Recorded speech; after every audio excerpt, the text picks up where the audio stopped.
Okay, today is Sunday, the 29th of Sivan. Tonight is Rosh Chodesh Tammuz, but we're going to do Tanya for Sunday, the 29th of Sivan on page 60 in your Chayenu. The flows as follows. We're in the middle of chapter 9 in Shara Yichud Ve'emunah. The attribute of wisdom is the greatest of man. What defines us from all other creations? Our Chokhmah. But for Hashem, the attribute of wisdom is a limitation and an action. God being infinitely loftier than his attributes. Hashem doesn't need to be smart. Hashem is the smarts. He is the wisdom. In today's lesson, even the most abstract terminology we use to describe Hashem's exaltedness fails to truly do justice to his eminence. It's limiting Hashem. You say, he's the smartest God in the whole wide world. We just limited him. No good. Our definitions are only a vague description of his expression, not of the essence. This being so, why do we compare the distance of wisdom from Hashem to the distance of action from wisdom, when in actuality, wisdom is infinitely more distant from Hashem?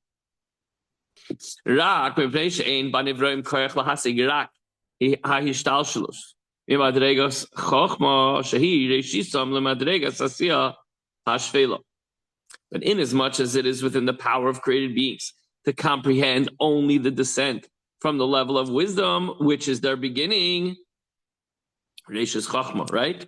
To the level of action, which is the lowest of levels, therefore we say, so we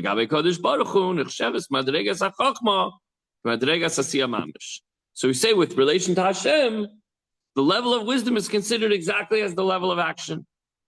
When we think, we're imagining something. When Hashem thinks, it's actually happening. But he doesn't have to concentrate. He doesn't have to think. We use this example simply because there's no greater descent in the realm of human experience than the descent from wisdom to action.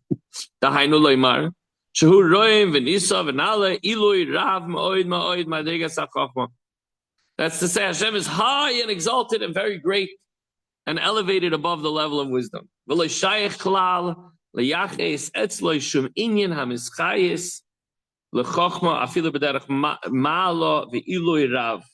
It's not appropriate at all to describe Hashem to anything that pertains to wisdom, even if it's very high and lofty.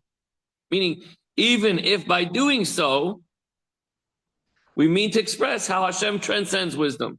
Keep going. For example, nivra el yoinim v'tachtoinim lahasik chachmasai oy mohasai. Let's say, for example, we say of Hashem, that's beyond the capacity of any higher or lower creature to comprehend his wisdom or his essence. Is that a compliment?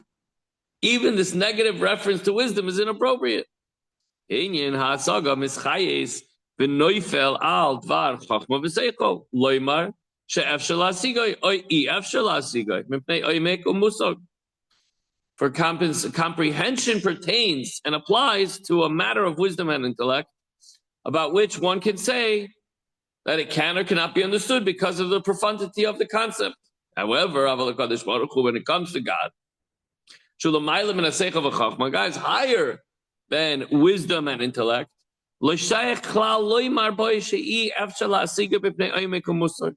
A person, it would be completely inappropriate to say that one can apprehend him because of the profundity of the concept. Such a deep concept, we can't understand it. There's no shaykhis. There's no relation to our ability to understand God's wisdom.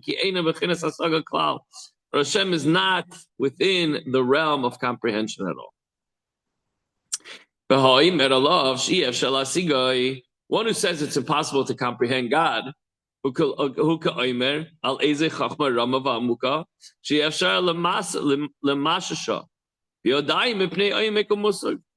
it's like somebody who says of some lofty and profound concept that it cannot be touched with their hands because of the depth of the concept. It's like, I can't touch your imagination because whatever you're thinking is too deep for me to touch. But if it wasn't, maybe it's impossible for us to touch whatever's in your imagination, right? It's like an example. Whoever hears this is going to laugh. It's like stupidity. It's a joke. Umishush eine mischayis v'noifel ela al asiyah gashmi hanispeses b'yodayim. Whoever hears is going to laugh because the sense of touch refers and applies only to physical objects that you could grab with your hands, not something, not wisdom or an imagination. You can't touch what somebody's thinking.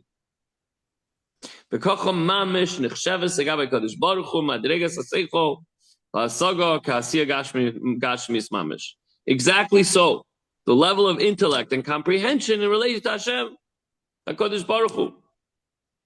Hashem is considered as actual physical action. Whatever Hashem is thinking, that's actual physical. It's not a fair comparison at all to the way we think of something. When we think of something, it's in our brain and nobody can touch it. But Hashem thinks it's action. So it's not a descriptive.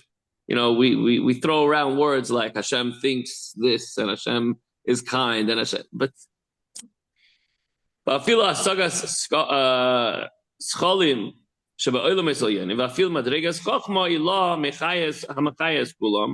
even the comprehension of the superior and spiritual intelligences of the higher worlds, and even the level of supernal wisdom of the world of Atzilus, the highest of highest levels of wisdom, let's say, which gives life to them all, is considered so in relation to Kadosh Baruch Hu. We see that Hashem made everything, including the highest level of Atzilus, through wisdom. Can we create anything through wisdom? No, we could think of a concept and create something through action that we thought about, and that we spoke about, and that we wrote about, and that we planned. But Hashem just has to think, and it happens again. And it's a different world of thinking.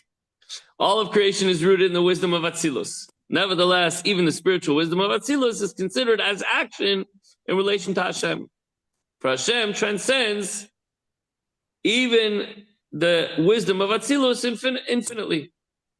So it's thus impossible to say that Hashem can or cannot be apprehended through intellect, inasmuch as intellect and wisdom are not at all the means by which Hashem can be grasped.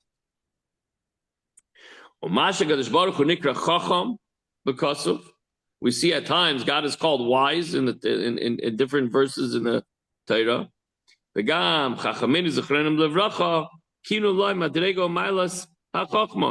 Even our sages have referred to God with descriptive terms denoting the quality and level of wisdom. Why do they do that?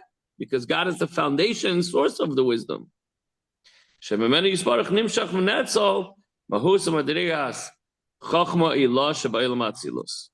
Because from Hashem issues and emanates the essence of the level of supernal wisdom, which is in the world of Atzilus. So that's why we give descriptive terms of Chokhmah, wisdom, to God, because that's where the Chokhmah originates and comes from. V'chein rachum, v'chosid, kindness, merciful, all these descriptive terms. God is the essence and the source of mercy and kindness. Page 62, top of the page.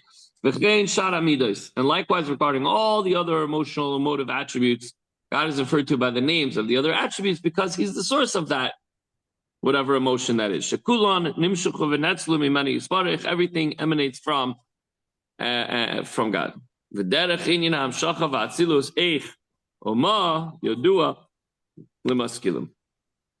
How does this happen? The manner and nature of the flow.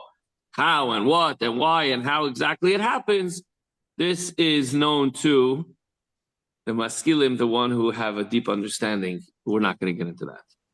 So what's the takeaway for today? Trying to understand God is like trying to touch somebody else's idea. Trying to touch somebody else's imagination. Impossible. Ideas you comprehend. What do we touch? We touch physical objects. So God is the source of intelligence, intellect, but he's not bound by the rules of logic. So just as we said that the Chesed and Rachmim and all the other attributes, God is called by those names, but only because they come from him. So we could say the same thing about everything physical.